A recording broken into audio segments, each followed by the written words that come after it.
सम्माननीय सभामुख महोदय, केही समय पहिला बझाङमा सम्झना कामीको बलात्कार र हत्या भयो। कञ्चनपुरमा निर्मला पन्तको बलात्कार र हत्या भयो। कैलालीमा माया कामीको बलात्कार र हत्या भयो।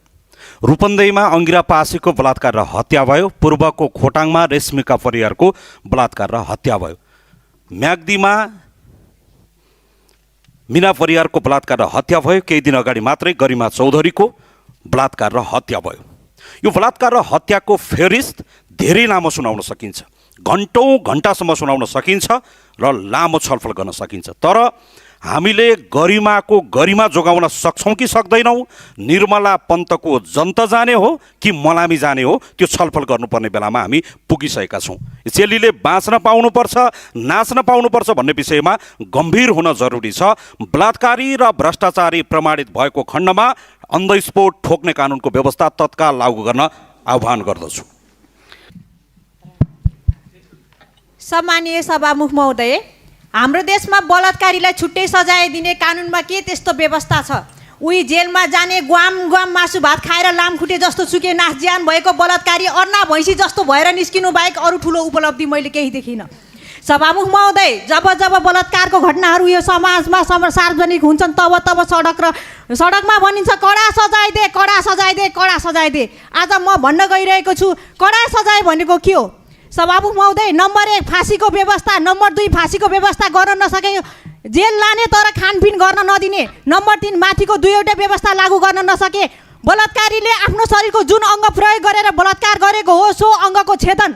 सभामुख महोदय, अपराधीले गरेको क्रूरता हेरेर सोही अनुसारको कानुनको अवस्थामा परिवर्तन नभएसम्म 12 कि 3 वर्ष कि गरिमा चौधरी र कञ्चनपुरकी 13 वर्ष कि निर्मला पन्त जस्ता नानीहरूको आत्माले न्याय र शान्ति पाउने छैनन्। धन्यवाद। सरकारमा महिलाको सहभागिता ऐतिहासिक छ, तर महिलामाथिको प्रहार रोकिएको छैन। घर परिवार यातायात सडक सामाजिक सञ्जालदेखि यही सदनसम्म महिलामाथि हुने पीडादायी घटनाबाट हामी कोही अनभिज्ञ छैनौँ। पासाङ सीता पारिजातका कथा र गाथा सुनाउने यो समाजमा एउटी नेपाली महिलाको वास्तविक यात्रा कति पीडादायी छ भन्ने कुरा यस सदनमा रहेका प्रत्येक महिलाले भोग्नु भएको छ, देख्नु भएको छ। सभामुख महोदय, जन्मिनु अघि नै छोरी भएकै कारण आमाको कोखमा हत्या हुन्छ। जन्मेर बोली फुट्न नपाउँदै उनी गरिमा चौधरी बन्छन्। बाँचेर हिन्डुल गर्ने उमेर पुग्दा निर्मला पन्थ र मुस्कान खातुन बन्छन्। सबैबाट बचेर बिहे भएर आफ्नो सबथोक छोडेर लक्ष्मी बनेर घर भित्रिँदा उनी दाइजोको नाममा पीडित हुन्छन् भने आफ्नै श्रीमानबाट काटिन बाध्य हुन्छन्। आफ्नै शरीर र आत्मसम्मानको धज्जी उडाउँदै गरेको चित्कार बोकेर पनि मृत्युबाट बचिन् भने उनी जीवित लास सरह बनेर बाँच्न बाध्य हुन्छन्। गरिमा नानीको केसमा गृहमन्त्री ज्यू र अन्य मन्त्रीहरू ज्यूले गर्नुभएको पहल अत्यन्तै राम्रो छ, तर सभामुख महोदय, महिलाको लागि सबैभन्दा ठुलो भनेको उसको स्वाभिमान हो। मलाई थाहा छ सभामुख महोदय, संविधानको धारा 16 र 17 ले मृत्युदण्ड तथा देश निकाला जस्ता सजाय निषेध गरेको छ। तर प्रश्न यो हो, एउटा छोरीलाई छोरी हुनु नै पाप जस्तो बनाइन्छ, तब हामीले संविधानका अक्षर मात्र हेर्ने कि संविधानले दिएको सम्मानपूर्वक बाँच्न पाउने अधिकार पनि सुनिश्चित गर्ने?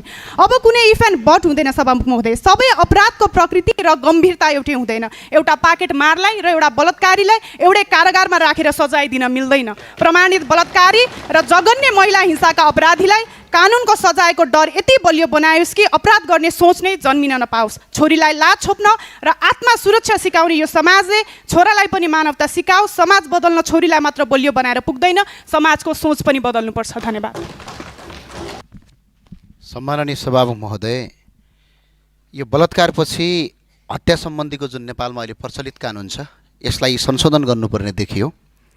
अब यहाँ हामीले सरकारलाई चाहिँ हामी अपिल गर्न चाहन्छौँ, यसको ड्राफ्ट बनाएर ल्याउनुहोस्। हामी सत्ता पक्ष प्रतिपक्ष नभनिकन यसलाई संशोधन गरौँ र हामी यो संसदबाट पास गर्छौँ। म यही अपिल गर्न चाहन्छु। अब यो बोल्नुभन्दा पनि सरकारले चाहिँ छिटै ड्राफ्ट बनाएर ल्याएर आओस्, म यो अपिल गर्न चाहन्छु। र अब म विषयवस्तुमा गएँ। सम्माननीय सभामुख महोदय, जुम्लाको स्याउ हिमाली जिल्लाबाट अहिले स्याउ आइसकेको छ, बजारमा छ। सम्माननीय सभामुख लगायत यहाँ सम्पूर्ण माननीय सदस्यज्यूहरू र देशभरिका सबै नागरिकले चाहिँ एकपटक जुम्लाको स्याउ चाखिदिनु होला। र अहिले यो स्याउ आउँदा एउटा समस्या पैदा भएको छ। के भएको छ भने अहिले विदेशबाट पनि स्याउ आयात भइराखेको छ, त्यसले गर्दा नेपाली स्याउले बजार पाउन सकेका छैन। अघिल्लो आर्थिक वर्षमा मात्रै 10 अर्ब 55 करोड 75 लाख 81-82मा स्याउ आयो र अघिल्लो वर्षको यो साउन महिनामा 1 अर्ब 5 करोड 44 लाखको विदेशबाट स्याउ आयो। तर नेपाली स्याउले बजार पाएन। त्यो भएर म सरकारलाई, प्रधानमन्त्री र कृषि मन्त्रीज्यूलाई यो संसदबाट सबैले अपिल गरौँ, यो महिना 1-2 महिना चाहिँ विदेशबाट आयातित स्याउ रोकौँ र जुम्लामा मात्र 38,486 हेक्टर खेतीयोग्य जमिनमा जम्मा 11% मात्रै खेतीयोग्य छ, खेती भइरहेछ स्याउको। बाँकी 88% तपाईँको खेती गर्न सकिरहेको छैन। त्यति मात्रै हामीले खेती गऱ्यौँ भने नेपालको 9 अरब रुपियाँ चाहिँ नेपाललाई हामी उपलब्ध गराउन सक्छौँ। त्यही भएर राज्यसँग अपिल गर्न चाहन्छु, राज्यले एक अर्ब लगानी गरोस्। हामी जुम्लाका जनता र जुम्लाका किसानले राज्यलाई 9 अर्ब रुपियाँ दिन सक्छौँ हामीले। त्यो चाहिँ तत्काल अहिले बन्द गरियोस्। विदेशबाट आयातित स्याउहरू बन्द गर्न अपिल गर्न चाहन्छौँ। र साथसाथै के गर्न चाहन्छु भने कृषि अनुदान ठुलाबडाका हातमा गएको छ, यसलाई संशोधन गर्ने भनेको छु। छिट्टै किसानका हातमा जाने काम गरियोस्। म यही अपिल गर्नु। हस्, धन्यवाद। जय राष्ट्रपति, जय नेपाल। दाङको गोराई उपमहानगरपालिका वार्ड नम्बर 17 का बसन्त कलाथोकी होस्टेलमा एउटा इन्सिडेन्ट हुँदै गर्दाखेरि उहाँको मृत्यु भयो। अनि त्यो छोराको चाहिँ मृत्यु भएको सूचनाले दाङमा बस्ने उहाँकी 38 वर्षीय आमा सकले गर्दाखेरि बित्नुभयो। अनि बुवा मलेसियामा हुनुहुन्छ, आउन खोज्ने प्रक्रिया, त्यो इमर्जेन्सीमा आउन खोज्ने प्रक्रियामा भरमग्दुर कोसिस गर्दा पनि आउन नसकिराखेको स्थिति छ। हुन त म परिवारका विभिन्न व्यक्तिहरूसँग सम्पर्कमा छु, मोफासँग पनि छलफल गरिरहेको छु। तर यस्तो आकस्मिक स्थितिमा बुवालाई, त्यो पनि त्यो छोरा बितेको स्थिति, श्रीमती बितेको स्थितिमा आइपुग्नका लागि यति धेरै समय लाग्ने स्थिति, त्यो आफैमा अप्ठ्यारो स्थिति हो। म सम्माननीय सभामुख महोदय मार्फत सरकारको 2टा कुरामा ध्यान आकर्षण गराउन चाहन्छु। यो देश छोडेर विदेश जाने स्थिति रोक्नका लागि हामीलाई निकै समय लाग्छ, त्यो कुराको तितो यथार्थ म स्वीकार्दछु। तर आफ्नो घर परिवार छोडेर विदेश जाँदै गर्दा घरमा हुने आकस्मिक कुराहरूमा चाहिँ हाई प्रायोरिटीमा उहाँहरूलाई देशमा ल्याउन सक्ने मेकानिजम के हो, त्यो मेकानिजम हामीले बनाइदिनुपर्छ। किनकि त्यो मेकानिजम बनाउन सकिएन भने त्यसले कहीँ न कहीँ धेरै कुराहरूमा अप्ठ्यारो पार्छ। यसमा सबैजनाको ध्यान जाओस् भनेर पनि भन्न चाहन्छु। अनि दोस्रो कुरा, यो घटना होस्टेलमा हुँदै गर्दाखेरि चाहिँ काठमाडौँमा रहने होस्टेलहरूको चाहिँ म्यानेजमेन्ट कसरी भइरहेको छ भन्ने अर्को एकदमै तितो यथार्थ पनि हो। किनकि एउटा होस्टेलमा सपना बोकेर आउने देशभरका विद्यार्थीहरूको सेफ्टी इस्युजलाई मनोनयन कसरी त एउटा मोनिटरिङ गरिरहेछौँ, के गरिरहेछौँ भन्ने कुरामा पनि एउटा एकदमै रिजिड तरिकाले हामीले काम पनि गर्नुपर्छ होला। होस्टेल कहीँ न कहीँ एउटा यस्तो खालको एजमा बस्ने व्यक्तिहरूको ठाउँ हो जसको चाहिँ त्यहाँ अलिकति त्यो मेच्युरिटीका कुराहरू कम हुँदै गर्दाखेरि चाहिँ ती कुराहरूलाई एकदमै प्रायोरिटीमा राखेर त्यसलाई म्यानेज गर्नका लागि पनि म आग्रह गर्दछु र त्यसमा सम्बन्धित निकायको ध्यान पनि जाओस् भन्ने पनि आग्रह गर्दछु। म गरिमा चौधरीको हत्याकाण्डको बारेमा अथवा जे भयो त्यसका बारेमा धेरै बोलिनँ, तर हामी सबैजनाले मनन गर्नुपर्ने चाहिँ के हो भने हामीले कस्तो समाज बनाइरहेछौँ जहाँ चाहिँ मृतकको बुवा आमाले धन्यवाद भनेको भिडियो मन्त्रालयमा खिचिन्छ र कहीँ मेडिकल गर्दै गर्दाखेरि चाहिँ एउटा त्यो अक्युजले बोलेको कुराहरूलाई चाहिँ सार्वजनिक तरिकाले चाहिँ पब्लिकमा राखिन्छ। यस्तो समाज बन्द गरिनुपर्छ। मान्य सदस्य पर्मिला कुमारी गच्छदार, 2 मिनटभित्र आफ्नो कुरा राख्नुहोस्।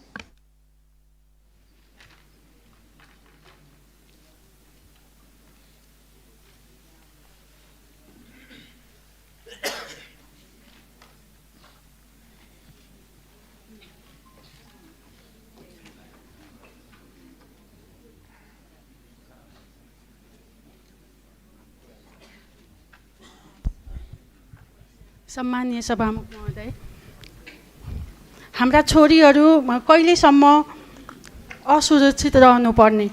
न घरमा सुरक्षित छन्, न बाटोमा, न विद्यालयमा सुरक्षित छन्, न त गाउँ बस्तीमै। सप्तरीका 2 वर्षीय खुसी खातुनको हत्या भएको छ। बाराको 3 वर्षीय अबोध बालिकाको बलात्कार पछि हत्या भएको छ। म उहाँहरूप्रति हार्दिक श्रद्धाञ्जली व्यक्त गर्न चाहन्छु। सभामुख महोदय, जब घटना घट्छ, सडक तात्छ अनि सरकार र परिवार बिच 2 बुँदे 3 बुँदे 7 बुँदे सहमति हुन्छ। गरिमाको हत्यामा पनि यस्तै भएको छ। गरिमाको परिवारसँग सरकारको 3 बुँदे सहमति भएको छ। म सरकारलाई सोध्न चाहन्छु, एउटा शालिग ठड्याएर 3 वर्षीय बालिकाको जीवन फिर्ता आउँछ? सम्मानीय सभामुख महोदय, सहमति पत्रले तत्काल आन्दोलन रोक्न त सक्ला, तर राहतले क्षणिक पीडा त कम गर्ला, तर यसले दीर्घकालीन न्यायको अनुभूति र राज्यको विश्वास पुनः स्थापित गर्न सक्दैन। सडक तात्ने बित्तिकै मन्त्रीज्यूहरू आफै जुर्मुराउने र स्थानीय प्रशासनलाई निकम्मा बनाएर यो सङ्घीय शैलीले स्थानीय सरकार र स्थानीय प्रशासनमाथिको जनविश्वास निरन्तर घटिरहेको छ र गलत नजिर बसिरहेको छ। त्यसकारण यो प्रक्रिया चाहिँ कहिलेसम्म हुन्छ सभामुख महोदय? सहमतिको पत्रले होइन सभामुख महोदय, कडा कानुनको कार्यान्वयनले राज्यको विश्वसनीयता तय गर्छ। त्यसकारण म माग गर्न चाहन्छु, जघन्य अपराधका घटनालाई जबरजस्ती वा दबावपूर्णको रूपमा मिलापत्र गराउने मतियारलाई हदैसम्मको कानुनी सजाय सुनिश्चित गरियोस् र जुन बलात्कार जस्तो जघन्य अपराधमा पीडितलाई न्यायको ढोका बन्द गराउने विद्यमान कानुनीको चाहिँ संशोधन गरी। मान्य सदस्य टीका सङ्ग्रौला, 2 मिनटभित्र आफ्नो भनाइ राख्नुहोस्।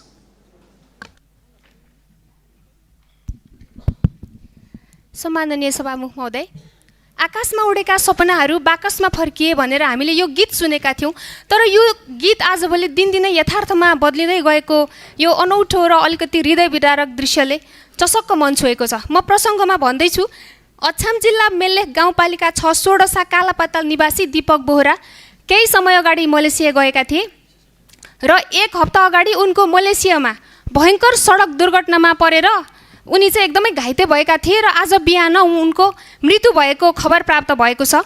यतिखेर पीडितका आमा बुवाहरू रोइ कराइ गरिरहनु भएको छ। आफ्नो सास मात्र होइन, आफ्ना परिवारको समेत सास धान्छु भनेर उडेका आफ्ना सन्तान लास भएर फर्कँदै गर्दा यतिखेर आमा बुवाहरू अर्धचेत अवस्थामा हुनुहुन्छ र लासै भए पनि मेरो छोराको लास ल्याइदेऊ, सद्गत गर्छौँ भनेर उहाँहरू बसिरहनु भएको छ। त्यसकारणले सभामुख महोदय, कम्पनीले सब नेपालसम्म ल्याउँछु भनेर प्रतिबद्धता त गरेको छ, तर यसमा चाहिँ परराष्ट्र मन्त्रालय, मलेसिया स्थित नेपाली दूतावास तथा सम्बन्धित निकायहरूको समन्वयमा नेपाल सरकारले यथाशीघ्र यस्तो यो संवेदनशील विषयवस्तुलाई हेरेर मृतक जो दीपक बोहरा हुनुहुन्छ उहाँको शवलाई यथाशीघ्र नेपाल ल्याएर परिवारलाई हस्तान्तरण गर्नको लागि म नेपाल सरकार समक्ष सम्मानित सभामुख महोदय मार्फत विनम्रतापूर्वक अनुरोध गर्दछु। धन्यवाद। मान्य सदस्य श्रद्धा कुँवर छेत्री। अधिग्रहण हटाउने क्रममा डोजर चलेको छ। यस क्रममा 7वटा पोखरी र लगभग 65वटा त्यहाँको घरहरू क्लियर गरिएको छ। एक किसिमको त्रास जनकपुरमा के छ भने आशंका पनि त्रास भन्दा कि कहीँ गरिबहरूको मात्र बस्ती हटाउने र ठुलाबडालाई नछुने हो कि भनेर। र मैले गुठी संस्थानसँग गरेको समन्वयमा 15 दिनभित्र ठुलाबडाको होटल, पोखरी मिचेर बनाइएको होटलको पार्किङ, पोखरी मिचेर बनाइएको अस्पताल, पोखरी मिचेर बनाइएको अरू संरचना, पोखरी मिचेर बनाइएको त्यो भाडामा लगाइएको जमिन जसको निजी व्यक्तिहरूले भाडा खाइरहेको छन्, यी ठाउँहरू पनि धेरै चाँडो नोटिस दिएर त्यसलाई खाली गराइने छ। जनकपुर नेपालको सम्भवतः उपमहानगरपालिकाहरूमध्ये सबैभन्दा धेरै सार्वजनिक जमिन भएको ठाउँ हो। 2062 सालमा भोजराज घिमिरेज्यूको नेतृत्वमा निकालिएको प्रतिवेदनमा लगभग 950 बिघा जमिन अपचलन गरिएको, अधिग्रहण गरिएको र दुरुपयोग गरिएको भन्ने रिपोर्ट आएको थियो। त्यही रिपोर्टको आधारमा अहिले हटाउने काम भइरहेको छ। सङ्घीय सरकारको तर्फबाट प्रधानमन्त्रीज्यूको पनि विशेष ध्यान राखेर जुन काम भइराखेको छ त्यसप्रति हामी कृतज्ञ छौँ जनकपुरवासीको तर्फबाट। तर फेरि पनि हामी एउटा अनुरोध गर्न चाहन्छौँ कि यो लक्ष्य र यो प्रहार केवल गरिबहरूमाथि मात्र नहोस्, यसमा सबैमाथि समान व्यवहार गरियोस् र यसको लक्ष्य जनकपुरको त्यो 950 बिघा जमिन जुन अधिग्रहण गरिएको छ त्यसको संरक्षण गर्ने र सार्वजनिक रूपमै त्यसलाई फर्काउने अभियान सफल होस्, सजग होस् भन्ने सन्तुलित अनुरोध छ। माननीय सभामुख महोदय, म आज यस गरिमामय सदनमा एक सांसद र एक आमाको हैसियतले बोल्दैछु। धेरै वर्ष भइसक्यो बलात्कार जस्तो जघन्य अपराध बढ्दै गइरहेको छ। सरकारले आफ्नो तर्फबाट पहिला पनि अहिले पनि भविष्यमा पनि काम गर्दै गर्छ। कानुन कडा ल्याउनुपर्छ भन्ने आवाज पनि उठ्दै गर्छ। कानुन कडा ल्याउने कस्तो लिएर आउने भनेर हालै गरिमा न्याय समिति एउटा गठन गर्ने पनि प्रक्रिया अघि बढिसकेको छ। म त्यसको लागि सरकारलाई धन्यवाद पनि दिन चाहन्छु। गरिमाको न्यायका लागि उनका बुवा आमासँग जसरी सरकारले कुरा गर्यो, संवाद अगाडि बढायो, त्यसको लागि पनि म धन्यवाद भन्न चाहन्छु। र म केही महत्त्वपूर्ण विषयहरूमा सरकारको गम्भीर ध्यानाकर्षण गराउन चाहन्छु। विषय नम्बर 1, पाठ्य पुस्तकहरूमा विद्यालयमा कम्प्रिहेन्सिभ सेक्सुअलिटी एजुकेसन क्लास 1 देखि 12 सम्म अनिवार्य गरियोस्। हामी सधैँभरि सेक्स एजुकेसन भन्ने बित्तिकै मुख फर्काउँछौँ, त्यो हटाइयोस्। हाम्रो फोरेन्सिक क्यापेसिटी कति छ त्यसलाई वृद्धि गरियोस्। घटनास्थलमा जो पुलिसहरू पुग्नुहुन्छ उहाँहरूको क्यापेसिटी बिल्डिङमा नेपाल सरकारले काम गरोस्। म सामान्य सभामुख ज्यू मार्फत सम्पूर्णको ध्यानाकर्षण गराउन चाहन्छु। र महिलालाई, छोरीलाई जबसम्म सेक्स अब्जेक्टको रूपमा एडभर्टाइजमेन्टमा, स्टोरीमा, फिल्ममा दर्शाइरहन्छ तबसम्म महिला, छोरी कोही पनि सुरक्षित छैन। त्यस कारणले त्यो कुराहरूमा पनि सरकारलाई गम्भीर हुन म सभामुखज्यू मार्फत अपिल गर्न चाहन्छु र सम्पूर्णलाई सम्झाउन चाहन्छु। या देवी सर्वभूतेषु शक्ति रूपेण संस्थिता नमस्तस्यै नमस्तस्यै नमस्तस्यै नमो नमः भन्ने यो समाजले छोरीलाई पुज्ने, देवीलाई पुज्ने, जीवित देवीलाई पुज्ने यो समाज सधैँभरि अगाडि रहिरहोस् भनेर सम्माननीय सभामुखज्यू मार्फत म अपिल गर्न चाहन्छु। धन्यवाद। मान्य सदस्य पारस मणि गेलाल। सिमराको बालिकाको घटना, सप्तरीको बालिकाको हत्याको घटना यसले मर्माहत तुल्याएको छ। यो हाम्रो समाज, हाम्रो देश कता गइरहेछ। यो दुईटा घटनाले मात्रै हेर्न मिल्दैन। हाम्रो सरकार बन्नेदेखि चाहे कप्तानगञ्जको घटना होस्, धार्मिक सामाजिक सद्भाव होस्, या विभिन्न किसिमका आन्दोलन होस्, चाहे मिटर ब्याजको होस्, चाहे लघुवित्त पीडितको होस्, चाहे डाक्टरको होस्, यो दिनका दिन जो भइरहेछ यसले के देखाउँछ कि हाम्रो सरकारको प्रभाव र विश्वास जनतामा घट्दै गइरहेछ। अराजकता, अस्थिरता, हत्या, हिंसा, बलात्कार र विभिन्न किसिमका आन्दोलनले के गरिरहेछ भने नेपाली जनता दुःखमा छ, एङ्गरमा छ। जब समाजमा व्यथिति हुन्छ, जब विश्वास र भरोसा उठ्छ, त्यो समाजमा अपराध बढ्छ। यसलाई राम्रै छलफलको मान्य सदस्य अमृता विक।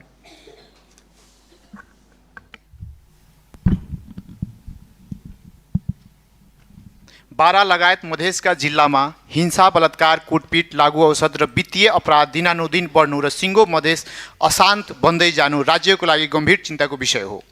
घटना भएपछि मात्र होइन, अपराध हुन नदिन राज्यले पूर्व तयारी र रोकथाममा जोड दिनुपर्छ।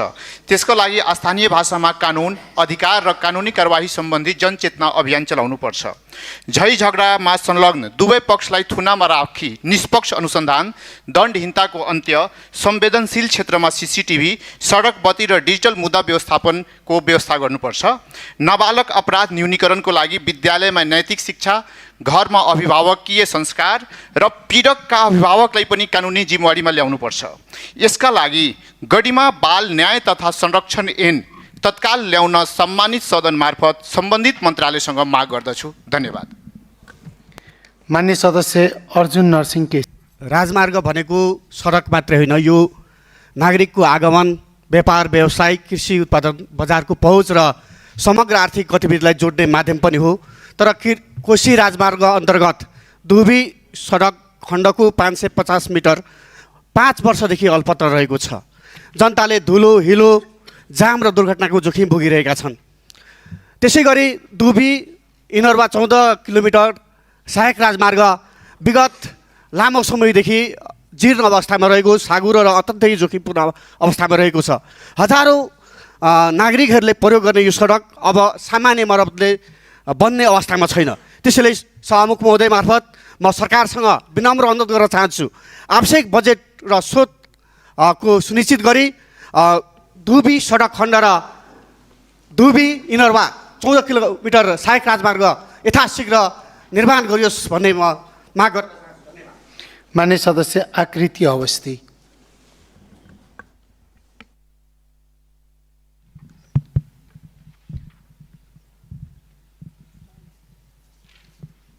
सम्माननीय सभामुख महोदय, हामी गर्वका साथ भन्छौँ महिला सशक्त छन्, तर म आज यस सदन मार्फत एउटा प्रश्न गर्न चाहन्छु कि महिला सुरक्षित पनि छन्? कार्यालयमा महिला आफ्नो क्षमता प्रमाणित गर्न जान्छन्, तर सबैभन्दा पहिला उनको शरीर, पहिरन र व्यक्तिगत जीवनको मूल्याङ्कन हुन्छ। सार्वजनिक यातायातमा गन्तव्यमा पुग्न निस्केकी महिलाको गलत स्पर्श, अश्लील टिप्पणी र दुर्व्यवहार सहनुपर्छ। विद्यालयमा ज्ञान लिन गएकी छात्रा अभिभावक सरह विश्वास गर्नुपर्ने शिक्षकबाट नै असुरक्षित छिन्।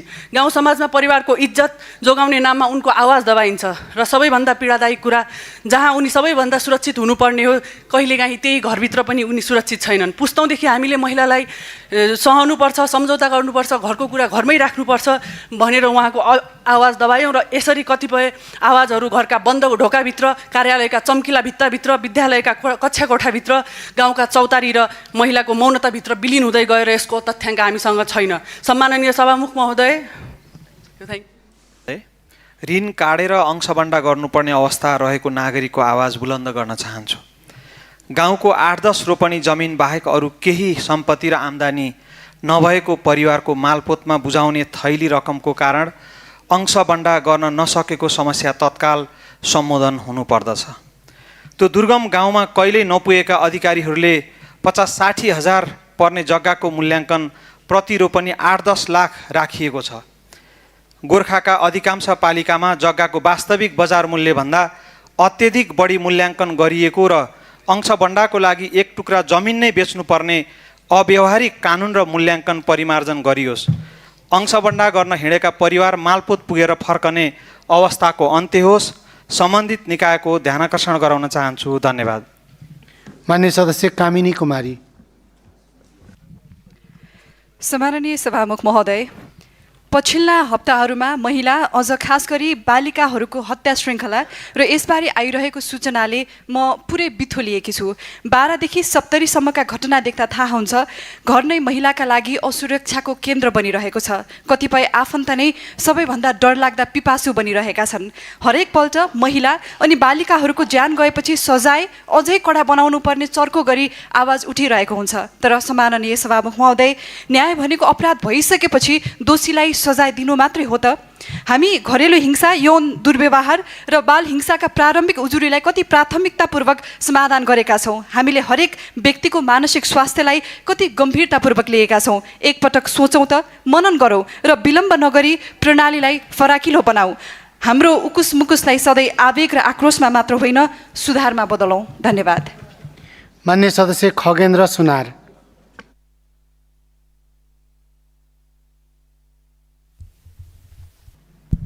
सम्मानीय सभामुख महोदय, म त्रिभुवन विश्वविद्यालय अन्तर्गतका प्राइभेट मेडिकल कलेजेसहरूमा MBBS BDS अध्ययनरत तथा अध्ययन पूरा गर्न नसकेका विद्यार्थीहरूले भोगिरहेको गम्भीर समस्यातर्फ सरकार र सम्बन्धित निकायको ध्यान आकर्षण गराउन चाहन्छु।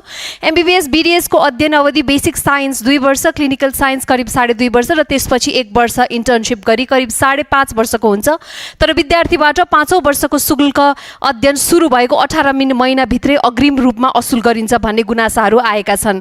प्रश्न उठ्छ, विद्यार्थीले पढ्दै नपढेको अवधिको शुल्क मेडिकल कलेजहरूले किन राख्ने? मेडिकल कलेजको परीक्षा प्रणाली अनुसार आवश्यक चरण पार गर्न नसकेर विद्यार्थी शैक्षिक रूपमा निष्कासित भएमा पनि उसले अध्ययन नगरेको क्लिनिकल साइन्सको बाँकी अवधिको शुल्क फिर्ता वा समायोजन नगर्नु कतिको न्यायसङ्गत हो? यस्तो ठगी गर्न पाइँदैन। विद्यार्थीले सेवा नै नलिएको अवधिको शुल्क असुल गरेर विश्वविद्यालयले कुन नैतिक र कानुनी आधारमा रकम राखिरहेको छ? सरकारको ध्यान आकर्षण गराउन चाहन्छु। सम्माननीय सभामुख महोदय, हाम्रो देशको कानुन कमजोर कि कानुन चलाउने मान्छे, गाडी बिग्रेको कि गाडी चालकले चलाउन नजानेको अचम्म लाग्छ। स्विस ब्याङ्कमा भ्रष्ट नेताहरूले राखेको पैसा निकै छ भन्ने अस्ति भर्खरै अख्तियारको सचिवज्यू आफैले भन्नुभयो। स्विस ब्याङ्कको पैसा फिर्ता गर्न पनि सक्दैनौँ हामी। विदेशमा रोजगारीको सिलसिलामा गएका मानिसहरू, नेपाली नागरिकहरूको मृत्यु त्यता हुन्छ, उनीहरूको सब पनि ल्याउन सक्दैनौँ। यस्तोसम्म लाचार भएर बाँच्नु परेको छ। कानुनलाई गोजीमा बोकेर अपराधीहरू हिँड्छन्, नाबालिकाहरूको बलात्कार हुन्छ, हत्या हुन्छ। यो बलात्कार भन्ने शब्दलाई व्याख्या गर्नुपर्छ, स्पष्ट रूपमा भन्छु म चाहिँ। मन मिलेको बेला चमत्कार, मन नमिलेपछि बलात्कार भन्ने हिसाबले पुरुषहरू पनि पीडित भएका छन्। त्यसो भएको कारणले गर्दाखेरि बलात्कार भन्ने शब्दलाई, यो अपराधलाई चाहिँ स्पष्ट रूपमा परिभाषित गर्नुपर्छ र बलात्कारी पुष्टि भएको हदसम्म तेरो मेरो यस्तो उस्तो नभनिकन निर्मम तरिकाको चाहिँ के अरे सजाय दिनुपर्छ भन्ने माग राख्न चाहन्छु। हत्याराहरूले हत्या गर्छन् है, निस्कि त हाल्छु, मेरो चिनजान छँदैछ भन्ने किसिमले चाहिँ गरिरहेको छ। त्यसो भएको कारणले गर्दाखेरि जसरी हत्या गरेको त्यसरी नै उनीहरूलाई पनि ठेगान लगाउने खालको कानुन हामीले चाहिँ ल्याउनुपर्छ भनेर पनि म माग राख्न चाहन्छु। कानुनसँग डर हुनुपर्छ। डर छैन भने जसले जे पनि गर्न सक्छ र देशलाई अराजकताले निल्न सक्छ। सभामुख महोदय, त्यसो भएको कारणले गर्दाखेरि कानुन कडा बनाउनुपर्छ भन्ने स्पष्ट माग राख्न चाहन्छु। अब यो प्रधानमन्त्रीज्यू आफ्नो निजी भ्रमणमौता जानुभयो अरे भन्ने बारेमा कुरा आएको छ। प्रधानमन्त्री भन्ने पदको निजी जीवन हुँदैन, यो कुरा एका राख्नुपर्छ। प्रधानमन्त्री भन्ने पदको निजी जीवन हुँदैन। प्रधानमन्त्री एक्लै जानुभएको होइन, उहाँले चाहिँ नि सरकारी सुरक्षा संयन्त्र उहाँसँग आफै अटोमेटिकली तपाईँको चाहिँ नि एक्टिभ भएर जाने गर्छ र उहाँ निजी जानुभएको, मन्त्री परिषदलाई चाहिँ नि सूचना नदिई, संसदलाई सूचना नदिई जानुभएको, के खानु जानुभएको? उहाँ हावा थिएन भने काठमाडौँमा हावा छ, मुस्ताङमा स्याउ पनि फल्या छैन होला अहिले, के चाख्नु जानुभएको हो त्यो पनि उहाँले भन्नुपर्छ, सदनमा जवाफ दिनुपर्छ। सभामुख महोदय, विपदले तपाईँको चाहिँ नि बाढी पहिरोले गर्दाखेरि आक्रान्त छ यतिखेर मुलुक।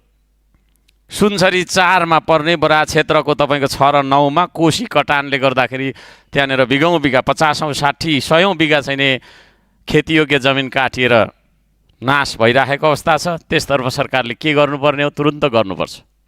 र त्यसको मूल कारण मैले जहाँसम्म बुझ्दा चाहिँ त्यो 56वटा ढोका जुन तपाईँको चाहिँ नि हामीले बन्द गरेर राख्छौँ त्यो भीमनगर पुलमा, कोशी ब्यारेजमा, त्यो 56वटा ढोका खोल्ने साँचो कोसँग छ? त्यो किन नखोल्ने? हामीले जहिले पनि तपाईँको चाहिँ नि बाढी पहिरो आउँछ त्यो सप्तकोशीलाई थुनेर राखेर सालै पछि हाम्रो चाहिँ नि खेतीयोग्य जमिन बारी खेतबारीहरू चाहिँ डुबान हुने गरेको छ। यसतर्फ चाहिँ नि सरकारले एक्सन तुरुन्त लिनुपर्छ र आफ्नो भूमि बचाउनतिर लाग्नुपर्छ भनेर ध्यान आकर्षण गराउन चाहन्छु। यो 2 दिनको छुट्टी दिने गरिएको छ, स्वास्थ्य क्षेत्रमा चाहिँ यो 2 दिनको छुट्टी तपाईँको चाहिँ हटाउनुपर्छ भनेर माग गर्न चाहन्छु। किनभने मान्छे छिनमा मरिरहेको हुन्छ, स्वास्थ्यसँग चाहिँ नि तपाईँको जोडिएको विषयमा यसरी मान्छेले पर्खिन सक्दैन भन्ने माग राख्न चाहन्छु। छाडा भयो होइन, जसले जे गर्दा पनि हुने भयो भन्ने हिसाबले क्यासिनो, हाम्रो स्वदेशमै पनि क्यासिनो सञ्चालन भएर नेपालीहरूलाई क्यासिनोमा चाहिँ नि तपाईँको जुवा खेल्न दिएर घरबार बिग्रेर बेहाल छ भन्ने कुरा आएको छ झापा बिर्तामोडतिरबाट। त्यसतर्फ पनि सरकारले चाहिँ आफ्नो निगरानी अगाडि बढाओस्। बाटैभरि एक्सट्रिम भन्ने यो पेय पदार्थ कस्तो पेय पदार्थ हो, एनर्जी ड्रिङ्क भन्ने चाहिँ नि सुनेको छु। यो काठमाडौँको प्रत्येक पोलमा त्यो एक्सट्रिमको चाहिँ नि ब्यानर देखिन्छ। यो काठमाडौँ सबै त्यो कम्पनीले किनेको हो कि सरकारको पनि त्यहाँनिर लगानी छ कि सरकारकामा बस्ने मन्त्रीज्यूहरूको केही विशेष त्यस्तो हो कि मैले बुझेको छैन। त्यसले गर्दाखेरि त्यो बारेमा पनि हामीलाई चाहिँ उत्तर चाहिन्छ।